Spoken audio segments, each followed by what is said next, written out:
আমার ভিডিওতে এই যে বাচ্চা মেয়েটাকে দেখতে পাচ্ছ তোমরা, এই টানা 1 বছর ভিডিও করে খেটেছে আর এখন এই 1 লাখ ফলোয়ার্স কমপ্লিট করে নিয়েছে ফেসবুক আইডিতে। আর এখন আমি একে দেখে অনেক আফসোস করছি। কেন আফসোস করছি সেটা তোমাদের একটু পরে বলবো।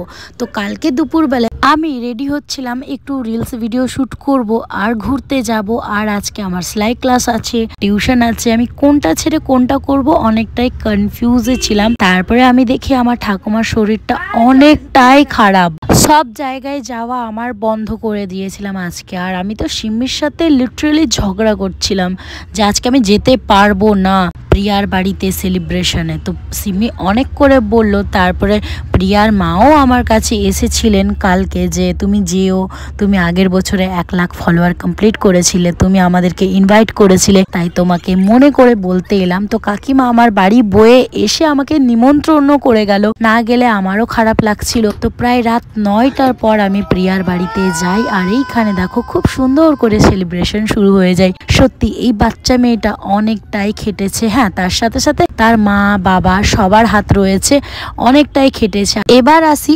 আফসোসের কথাটা কেন বললাম। 1 বছর আগে আমি 1 লাখ কমপ্লিট করেছি আর এই বছরে মিনিমাম আমার ফলোয়ার 2 থেকে 3 লাখ হয়ে যাওয়া উচিত, কিন্তু আমার দোষে, আমি নিজের দোষে সেটা কমপ্লিট করতে পারিনি। আমি খুব একটা ভিডিওতে অ্যাক্টিভ ছিলাম না। আর সত্যি বলতে গেলে আমি একটু কুড়েমি করি, বুঝলে তো।